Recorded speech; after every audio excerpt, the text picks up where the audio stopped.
जात को ऐसा कमाल दे जिसकी जमाना हश्र के दिन तक मिसाल दे।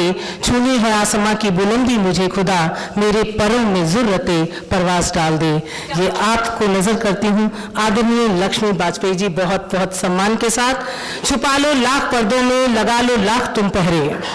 क्या खूबसूरत बात कहते हैं। छुपा लो लाख पर्दों में, लगा लो लाख तुम पहरे। सच्चाई ऐसा कीड़ा है जो बाहर रेंग जाता है। सच्चाई ऐसा कीड़ा है जो बाहर रेंग जाता है। ये आप ही कह सकते हैं। बहुत बहुत सम्माननीय आदरणीय लक्ष्मी वाजपेयी।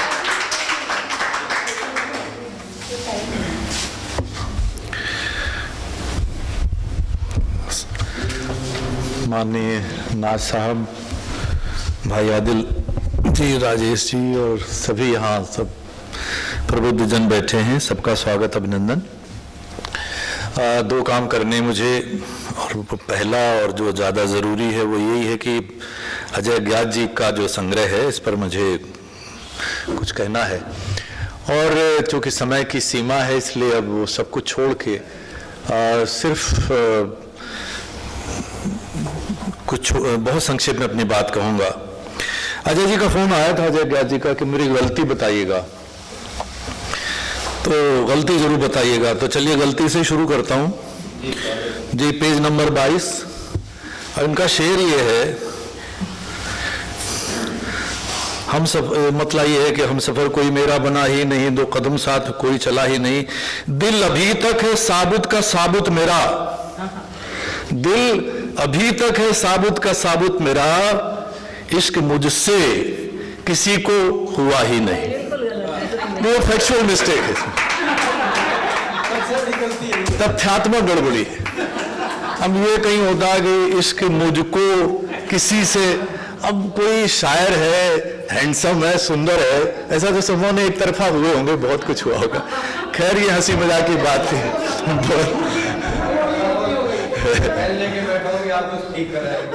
नहीं, चलिए खैर, इसलिए कि हम सब बहुत थक गए इसलिए जरूरी था। बहरहाल गलती सिर्फ इतनी गलती नहीं है, सिर्फ ये है कि इसमें बहुत सारे उर्दू शब्द आए हैं, एक पेज पर कहीं आपने उसमें दर्द दे दिए हैं, लेकिन बहुत सारे ऐसे शब्द आते हैं जिनके माने बहुत सारे लोगों को नहीं पता होंगे। ये थोड़ी सी चूक हो गई है।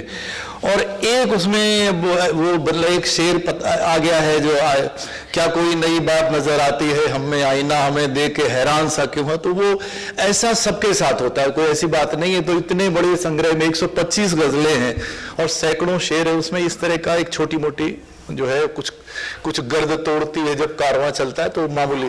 तो मैं कहना ही चाहता हूं कि आप बेकार उम्मीद लगाए थे मेरे से, बहुत अच्छा संग्रह है। बहुत अच्छा संग्रह है, बहुत। और मैं तो ये कहूँगा, देखिए, नहीं ऐसा कुछ, देखिए क्या है, गजल में तो गजल का संग्रह है तो बड़ा सीधा होता है कि उसमें शेर कितने हैं, बात खत्म हो गई।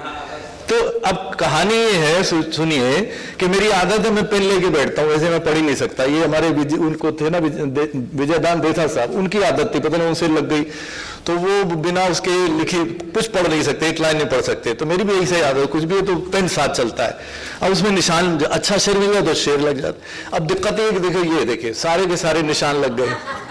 ऐसे बहुत सारे पृष्ठों में हुआ है। और मैं तो ये कहूँगा कि ये सबसे अच्छी बात ये है, यहाँ हम सब देखिए वो लोग बैठे हैं जो गजल से जुड़े हैं, सब रचनाकार हैं।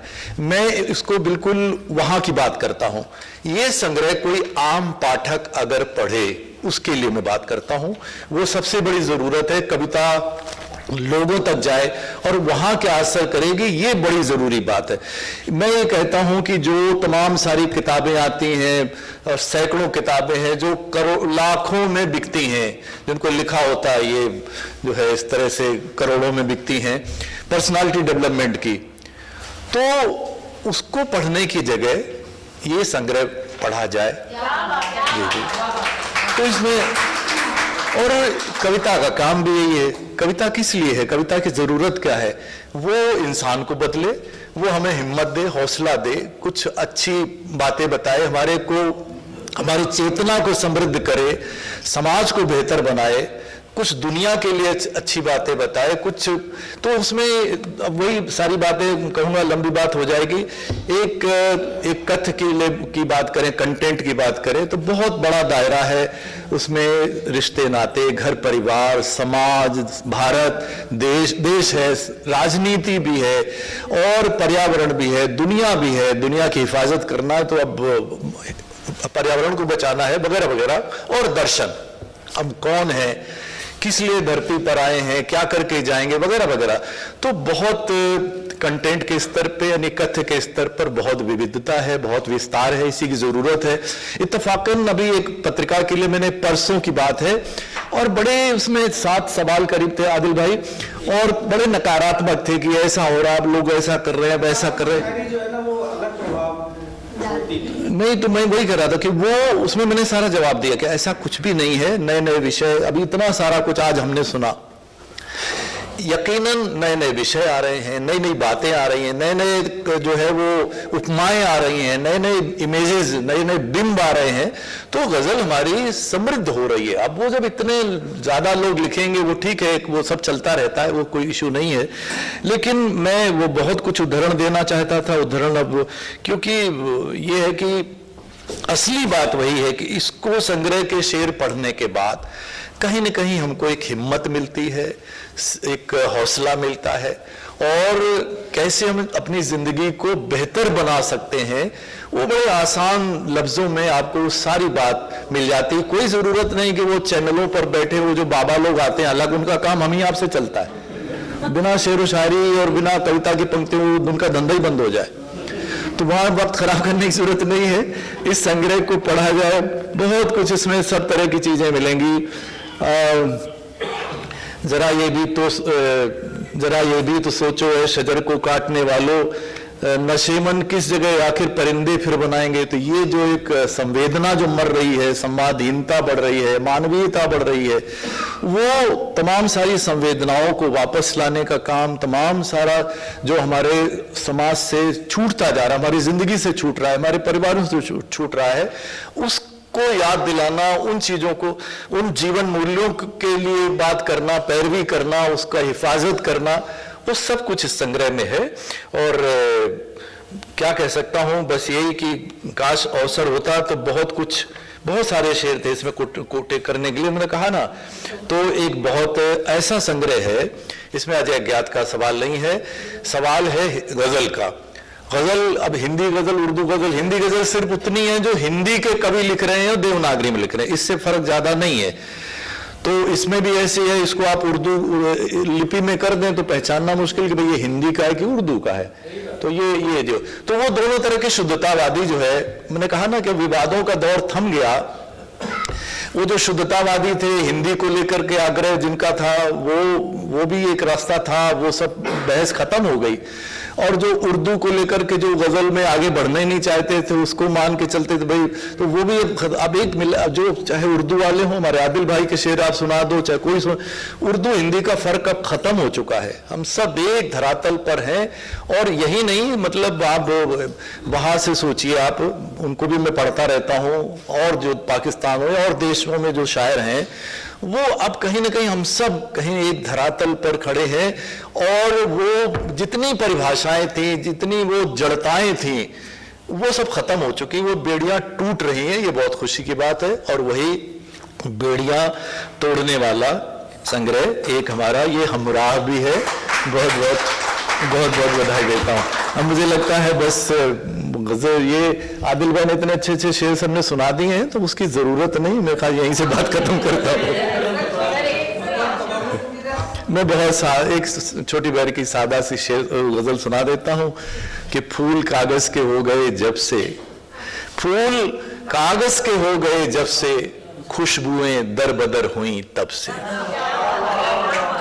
कि फूल कागज के हो गए जब से, खुशबुएं दर बदर हुई तब से, और कुछ किसी से भी मांगना ना पड़े, कुछ किसी से भी मांगना ना पड़े, हमने मांगा है बस यही रब से। कि कुछ किसी से भी मांगना ना पड़े, हमने मांगा है बस यही रब से। और जब से महोत्सव मना रहे हैं हम सब कि जब से पानी नदी में आया है, जब से पानी नदी में, हालांकि अब कहा तो जा रहा कि 7 साल पहले आया है, मैं मानता हूं कि 47 में आया, पता नहीं मैं गलत हूं सही हूं तो जब से पानी नदी में आया है, हम भी प्यासे खड़े हैं बस तब से। और शेर ये है कि लाख धोखा है उसकी बाजीगरी, लाख धोखा है उसकी बाजीगरी, लोग तो खुश हैं उसके करतब से।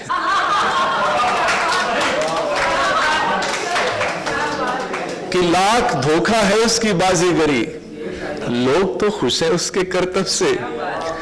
और एक शेर माफी के साथ, किसी ने मुझसे कुछ कहा, वो शेर में ढल गया कि बेटियां, अब ऐसा नहीं है कोई, लेकिन हाँ एक बात है इसमें कि बेटियां फिक्रमंद रहती हैं, बेटियां फिक्रमंद रहती हैं, बेटे करते हैं याद मतलब से